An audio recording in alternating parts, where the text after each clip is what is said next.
నాకు first half లో ఈ డాగ్ సీక్వెన్స్ ఒకటి, సెకండ్ హాఫ్ వచ్చే వరకు ఫోన్ మాట్లాడుతూ ఉంటారు కదా ఫాదర్ తో, అక్కడైతే థియేటర్ ఎరప్ట్.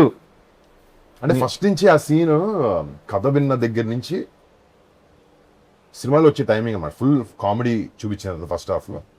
సెకండ్ హాఫ్ ఇంటర్వెల్కి ఒక పెద్ద బ్యాంగ్ ఏదో ఇచ్చి ఒక సీరియస్ ఆ కొరియన్ వరల్డ్లోకి తీసుకెళ్ళినప్పుడు ఒక కొంచెం కామెడీ డిప్ ఉంటుంది. కానీ ఎంతైనా మన ఫోకస్ మంది కామెడీ ఫిలిం, మళ్ళీ ఆ జోన్లోకి తీసుకెళ్ళాలి, దానికి ఒక పెద్ద ఒక బ్యాంగర్ సీన్ ఉండాలి అనుకున్న కరెక్ట్ టైంలో వస్తుంది ఆ సీన్. అండ్ ఫస్ట్ నుంచి ఈ సీన్ థియేటర్లో పేలుతుంది. మళ్ళీ ఆబ్వియస్లీ సత్య వచ్చిందంటే తను ఎలా చేస్తున్నాడు అన్నీ ఆబ్వియస్లీ తెలుసు. షూటింగ్లో కూడా మేము పిచ్చి పిచ్చిగా ఎంజాయ్ చేసాం అనమాట. ఈ సినిమాలో మంచి మంచి టైమింగ్స్తో మంచి మంచి సీన్స్ పడ్డాయి. సో దీనికి అంతే అందంగా చాలా ఆడియన్స్ నచ్చే విధంగా తమన్ గారు అంత మంచి మ్యూజిక్ ఇచ్చారు. అది ఎలా జరిగింది దీనికి? తమన్తో నేను ఆల్రెడీ ముందు చేశాను. వీళ్ళ బేసిక్లీ గాంధీని ఫస్ట్ టైం కదా తమన్తో. సో ఈ సినిమాకి మేమిద్దరం మాట్లాడుకున్నప్పుడు ఎవరు మ్యూజిక్ డైరెక్టర్ అంటే తమన్. నాకు బేసిక్లీ బాగ్మతి సినిమాకి యూవి క్రియేషన్స్ చేశాడు తమన్. మాతో తొలిప్రం. ఆ సినిమాలో తను ఇచ్చిన స్కోరు చిన్న భయం వేస్తుంది అనమాట. ఆ బ్యాక్గ్రౌండ్ స్కోర్ అని విన్నప్పుడు అది భలే ఉంటుంది. మన సినిమా జోన్కి సెట్ అవుతుంది బాగా. తమన్ క్యాన్ డూ దిస్ అన్న జోన్లో మేము ఇద్దరం ఆడుకుని డిస్కస్ చేసి తమన్ తెచ్చు. And Thaman was very happy to be on board. కానీ లాస్ట్కి వచ్చినప్పటికీ తను కూడా చాలా ఇన్వాల్వ్ చేశాడు సినిమా. లేదో రీల్ పంపించాం, రీల్ కొట్టేశారు, పంపించేశారు కాకుండా మమ్మల్ని తిరిగి పిలవడం, చూడడం. అంటే అది సినిమా కరెక్ట్ టైంకి రిలీజ్ అవ్వడానికి కారణం తమన్. ప్లస్ సత్య రాకపోవడం వల్ల కూడా అది కరెక్ట్ టైంకి రిలీజ్ అయింది. తను వచ్చి ఉంటే అది మళ్ళీ ఒక బ్యాక్ అండ్ ఫోర్త్ అయ్యేది డెఫినెట్గా. నన్ను అడుగు తమన్ ఆఫీస్లో ఉన్నప్పుడల్లా ఫోన్ ఎలా ఉంది ఎలా వచ్చింది స్కోర్ బాగానే వస్తుంది, స్కోర్ బాగా వస్తుంది, ఇరగొచ్చేది తమన్. అవునండి అంతే కదా, నేను రావట్లేదు అని. అసలు రావట్లేదు, దగ్గర రాక దరిదబ్బులు వచ్చి చేసుకుని వచ్చేస్తున్నా. కొంచెం ఎగ్జాజరేషన్ చేస్తున్నా కానీ తను కనుక్కుంటూ ఉండేవాడు. కానీ కనుక్కుంటూ ఉండేవాడు. ప్రేమ లవ్ అంట. Thaman control freak basically. అదొక కంట్రోల్ ఫ్రీక్. ప్రేమ, ఇష్టం, రెస్పెక్ట్ వర్క్ మీద ఉంది. కంట్రోల్ ఫ్రీక్, కొంచెం సైకో. అంటే సినిమాని నేను కూడా డైరెక్షన్ చేసేస్తున్నాను అని మెథడ్ యాక్టింగ్ అంటే రెమ్యునరేషన్ లేని డైరెక్టర్ అలా ఫీల్ అవుతాడు కానీ ఏం చేయను, అది వేరే విషయం. సరే, ఇప్పుడు హారర్ సినిమాల్లో, కామెడీ సినిమాలు, రెండు హారర్ కామెడీ సినిమాల్లో అసలు ట్విస్ట్లు ఎవడో ఎక్స్పెక్ట్ చేయడు. బేసిక్గా ట్విస్ట్లు ఉంటాయని కూడా అనుకోరు, కానీ దీనిలో అద్భుతమైన ట్విస్ట్ పెట్టారు. అదేంటి సార్ అది ఎలా? అంటే కథ రాసుకునేటప్పుడే అనుకున్నామండి. అంటే కైండ్ ఆఫ్ ప్రొసీడింగ్స్ లో ఇది ఇవన్నీ ఇంట్రెస్టింగ్ గా పడాలి అనే కైండ్ ఆఫ్ థింగ్ అని. సో అవన్నీ బాగా వర్కౌట్ అయ్యాయి, ఏదైతే మీరు ట్విస్ట్లు అంటున్నారో డెఫినెట్ గా. సో యా ప్రతి డైలాగ్ ఫస్ట్ కైండ్ ఆఫ్, తర్వాత లాస్ట్ లో అంటే ఫినిషింగ్ బేసిక్ గా సగం ఆన్సర్ లో అదే ఉంటాయి, 3 పదాలు. కొరియా స్కెడ్యూల్ ఉందని చెప్పి ఒప్పుకున్నా ఉంటుంది కదా సినిమా. లేదు క్యారెక్టర్ విని మొత్తం త్రూ అవుట్ క్యారెక్టర్ కొరియా కూడా ఉందని ఒప్పుకున్నాం. లేదు కొరియా గురించి అని కాదు కానీ మామూలుగా నచ్చి క్యారెక్టర్ నచ్చింది ఫుల్. కొరియా కూడా బాగుంటుందని త్రూ అవుట్ క్యారెక్టర్ అని చెప్పి ఒప్పుకున్నాను. త్రూ అవుట్ తక్కువ ఒప్పుకున్నాడు. కథ వినగానే ఒక సెకండ్ ఆలోచించలేత.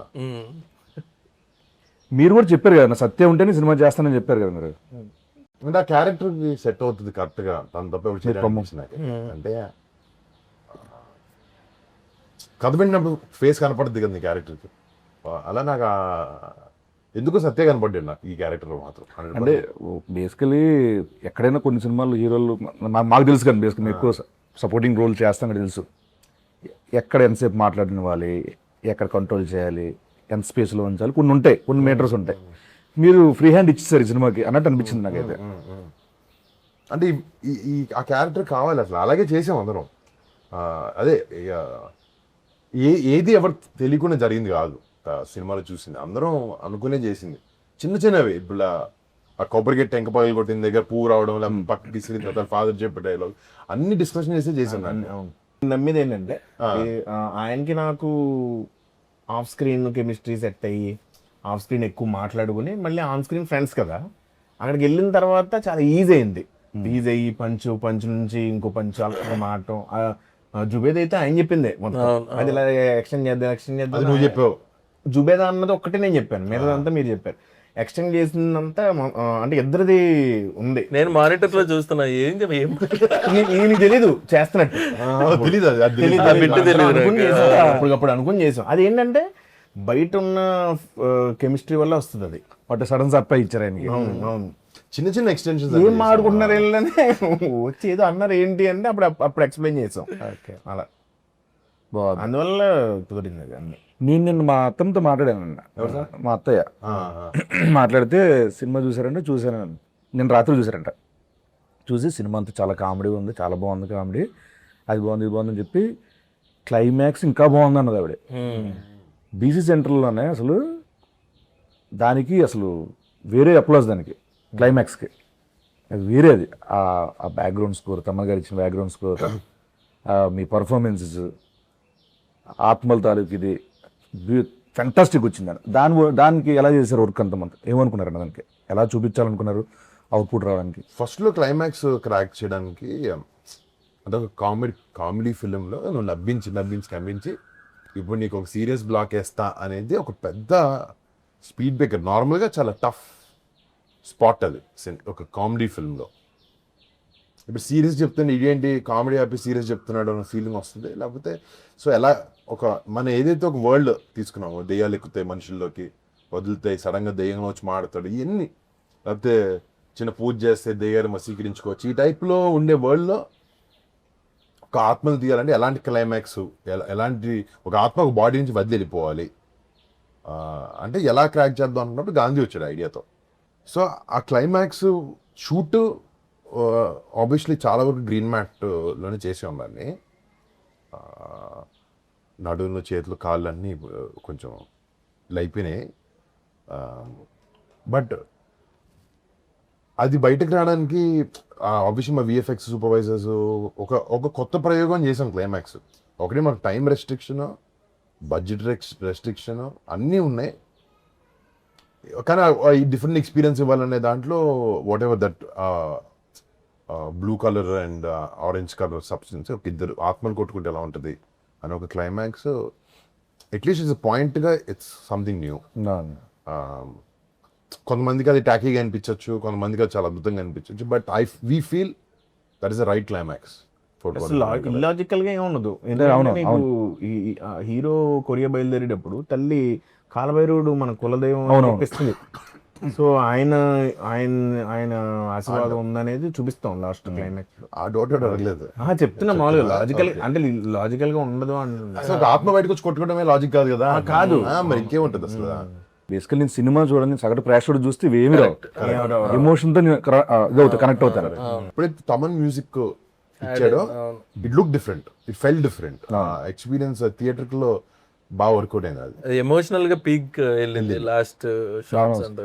ఆయన ఎక్కువ సాగదీలే ఇంకా, ఎందుకంటే we wanted to finish funny note ఉంది, కానీ ఒక ఆత్మకి దానికి ఒక సొల్యూషన్ ఇవ్వాలనే దాన్ని రాసి వచ్చింది. నేను ఎందుకు అత్తయ్య గారి కాల్ గురించి చెప్పానంటే వాళ్ళు అంత కనెక్ట్ అవుతుంది. మా మదర్ వాళ్ళ ఫ్రెండ్స్ ఒక 30 మంది లేడీస్ వెళ్ళి సినిమా మేము కలిసి చూసాను. చూసారా? ఓకే. వాళ్ళు వచ్చినప్పుడు ఫస్ట్ అసలు అదిరిపోయింది, క్లైమాక్స్ అదిరిపోయింది అన్న జోన్లో వచ్చారు. అండ్ అవునా ఓకే. బట్ అదే అన్న, ఇప్పుడు సినిమాలో ఇన్వాల్వ్ అయితే నీకు సినిమాలో క్యారెక్టర్స్తో ఇన్వాల్వ్ అయితే నీకు అలాంటి ఏం డౌట్ రావు. మీ దాంట్లో డబ్బింగ్ కి హెల్ప్ చేశారంట కదా సార్, దీంట్లో చిన్న క్యారెక్టర్ కూడా చేశారు కదా, సీను కొరియన్ అతను సార్, జీనుకు ఒకసారి కాల్ చేద్దాం సార్ సరదాగా. చేయండి. వాడికి యాక్చువల్లీ లాస్ట్ టైం సత్య చిన్న ప్లాన్ వేసారు, August 7th కొరియన్ కనక రిలీజ్ అని చెప్పండి, అప్పుడు నుంచి అదే మాడుతున్నాడు ప్రతి చోట. ఎక్కడే ఉంటాడు sir?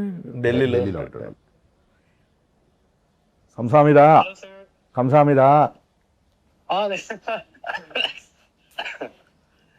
Hello, Kim. yes sir. Kim, how are you? Yes sir. How are you? I'm good sir, how are you sir? Fantastic, mind blowing, balle. Yeah. So calling from Hyderabad. Yes sir. Watched your Korean Kanakaraj. Sorry? I watched your Korean Kanakaraj movie.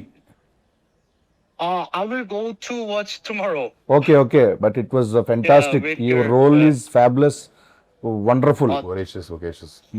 More than your role, you Yeah. said one dialogue, right?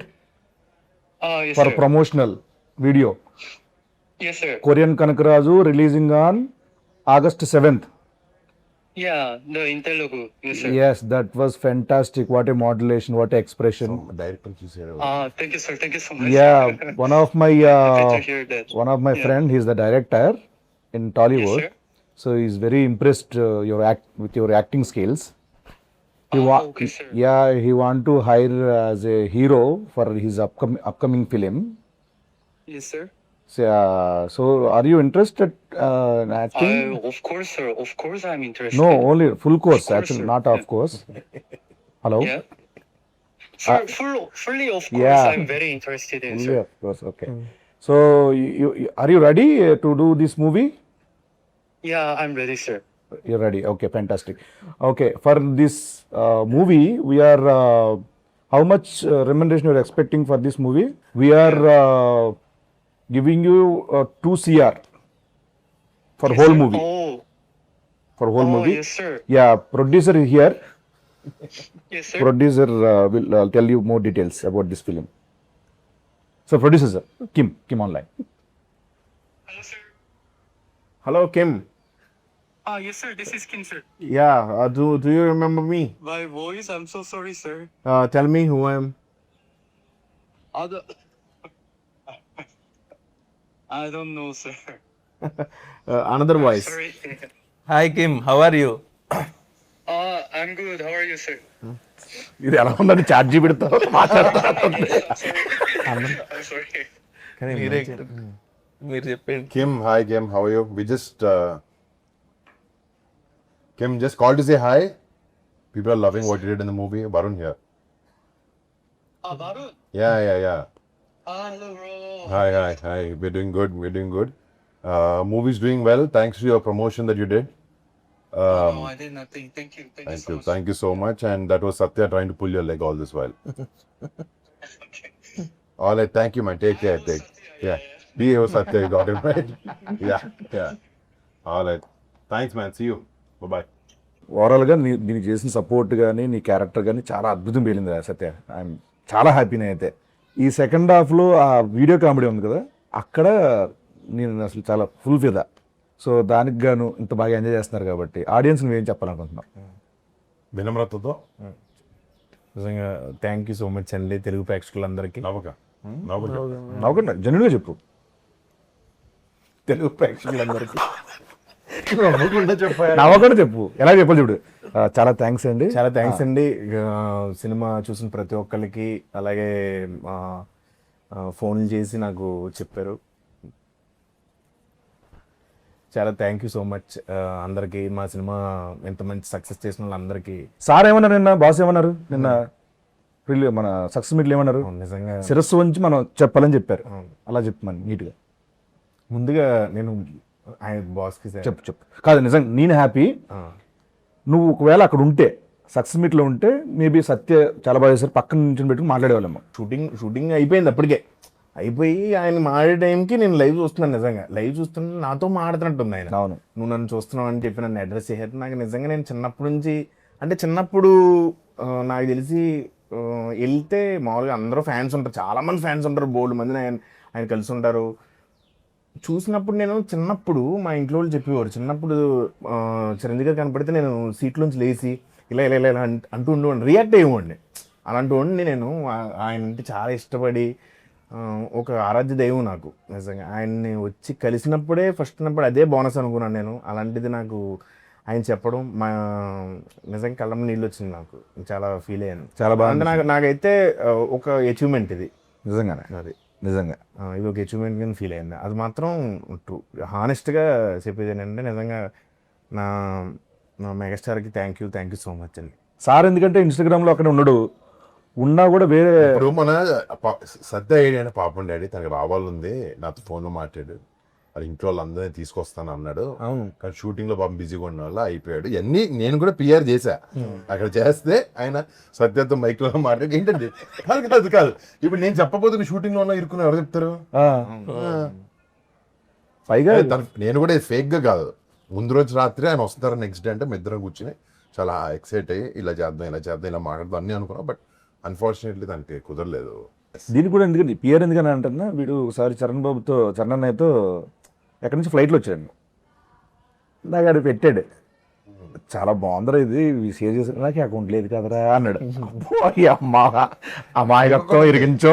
Fake account ఉంది, fake ఉంది. Explore open చేస్తే నేను పెట్టానన్న, నేను నా దాంట్లో post చేసి, అరే నీకు ఎలా నువ్వు పెట్టలేవు కదరా, నాకు హ్యాపీ అనిపించిందిరా అంటే పెట్టంటాడా? నేను పెట్టానండి, అది పెట్టాడు. నేను పెట్టాను ఇన్స్టాగ్రామ్ లో. ఇన్స్టాగ్రామ్ అకౌంట్ లేదు ఉంది నీకు? ఐదండి ఇన్స్టాగ్రామ్ అకౌంట్ ఈ రోజు బట్టబయలు అన్ని కాదు, వాడి పేరు మీద లేదన్న. ఉంది యాక్చువల్లీ, అది పట్టిస్తాను, చేస్తాను. చచ్చిపోతున్నాను అన్ని ట్యాగిల్ చేయలేక నేను మిగతా పెట్టాను. చిరంజీవి గారు స్టేజ్ మీద చెప్పారు కదన్న, అంటే ఇంత ఉంది, ఇంత ఉన్నా కూడా ఎప్పుడు కూడా ఒక యాక్టర్గా ప్రూవ్ చేసుకుందాం అనేది ఉంటుంది తప్పించి ఏ రోజు కూడా దాని వెనకాల పడలేదని చెప్పి. నిజంగా ఎందుకనన్నా, అంటే ఓన్లీ చూజీగా స్క్రిప్ట్ వైజ్ కానీ లేకపోతే ఎలా, అది ఎందుకు వచ్చింది అలా? మనకంటే గుర్తింపు ఉండాలి కదా యాక్టర్లుగా, అందరికీ ఒక యాక్టింగ్ స్టైల్ కానీ లేకపోతే ఇలాంటి కొత్త స్క్రిప్ట్స్ ఆఫర్ చేస్తాం అనేది. ఇది ఇప్పుడు అనుకుంది కాదు, ఇది 2014 అప్పటి నుంచి అనిపించేది. మన ఫ్యామిలీలో అందరు యాక్టర్స్ మంచి మాస్ సినిమాలు, పెద్ద పెద్ద సినిమాలు తీస్తున్నారు, యాక్షన్ సినిమాలు. మనం కూడా అదే చేస్తే ఏంటి, మనం డిఫరెంట్గా ఉండాలి కదా, ఏదైనా ఎవరు చేయని ప్రయత్నించాలి అని అనుకున్నాం. బట్ అది ఒకటే కూడా కాదు, ఈ సినిమాతో అలా కాకుండా కొంచెం అందరికి ఇష్టమైనది కూడా చేయాలని డిసైడ్ చేసాం. బట్ యూనిక్నెస్ ఉండాలి, అండ్ నువ్వు చెప్పిన ఒక వర్సిటాలిటీ ఉండాలి యాక్టర్కి. పెద్ద actor, character artist doesn't matter, but ఒకేలాగా ఉంటే మనకి ఏం కిక్ ఉంటుంది అంట అని ఏదో ట్రై చేస్తాం అంతే. అది ప్రతిసారి కుదరదు, ఆయన దేవుదై ఉండాలి దాన్ని అంతే. నెక్స్ట్ చేసే ప్రతి సినిమాలో సత్యం ఉంటారన్నా. యాక్చువల్లీ నెక్స్ట్ సినిమాలో ఏమైందంటే నీ డేట్ లేవు, అందుకు నీ క్యారెక్టర్ సత్య చేస్తున్నాడు. తెలుసుకుంది కదా, నువ్వు ఏదో పాన్ ఇండియా సినిమా 2 చేస్తున్నాను విన్నా, ఆ పాన్ ఇండియా 2 సినిమా డేట్లు ఈ డేట్లు లేక నేను చేయాల్సి వస్తుంది. అప్పుడే సత్య చేస్తున్నాడు ఆ క్యారెక్టర్. నిజమా? నిజం ఆ. గోకుడు ఏంటి అట్లా డేట్లు ఏం కాదన్న, అంటే ముందే ఎప్పుడో కమిటీ అయ్యాం కదన్న, అది దాని డేట్ లేకపోవడం అంటారు. డేట్లు లేపడం కాదన్న, మనది మీది చిన్న కాళ్ళు దీనివల్ల డిలే అయింది కదన్న, దానివల్ల అవి క్లాష్ అయినాయి అన్న. యాక్చువల్లీ ఇది ఇరక్కముందే అయింది, ఇది ఇరకముందు కాదన్న, అంత లేదు, ఇరకముందు కాదన్న, తర్వాతే తర్వాత అది ఇంటర్వ్యూ అయినా ప్రూవ్ చేస్తాను, ప్రూవ్ చేస్తే ట్రీట్మెంట్ ఇస్తాను లోపల. మనం మాడుకుంది మొన్న, కాగా తర్వాత సరే చూద్దాం. గుర్తు అడిగి మరీ కొట్టించుకోవడం. అయితే మన సినిమాలో రితికా నాయక్ తన క్యారెక్టర్ అన్న, సో మీ కాంబినేషన్స్ కానీ ఇవన్నీ మీకు కైండ్ ఆఫ్ గుడ్. బేసిక్ గా అమ్మాయి ఆ కొరియన్ అమ్మాయిలో ఉండడం, దాని డైరెక్టర్ నచ్చడం, అమ్మాయికి ఆ ట్రైట్స్ ఉండడం చైత్ర వల్ల ఆయన పెట్టాల్సి వచ్చింది. అంటే ఆ ఛాయలు ఉన్నాయని పెట్టుకున్నారన్నా లేదా ఎట్లా? ఆయన అడగాలి. అవునవునవును. కొద్దిగా అమ్మాయి మరి మెచ్యూర్డ్ గా, అంటే లుక్ వైజ్ గా మెచ్యూర్డ్ గా ఉండదు అమ్మాయి, కొద్దిగా ఇంకా చిన్నపిల్ల అనే ఒక మెంటాలిటీ ఉంటది. తనకి కొరియన్ ఫ్యాసినేషన్ ఉంటే బాగా సెట్ అవుతుంది, సూటబుల్ గా ఉంటది అనేసి ఆ అమ్మాయిని అప్రోచ్ అవడం. యాక్చువల్గా బాగా సెట్ చేస్తాను. మీరే చేశారు అందరూ ఆడు బుల్రాజు గణేష్ గారు ఆడుకున్నాడు, బాగుంటది ఆయనతో. బుల్రాజు ఆడైతే అంటు పెట్టుకుని ఉండేవాడు నన్ను షూటింగ్ అంతా. Thank you so much and congratulations. Thank you.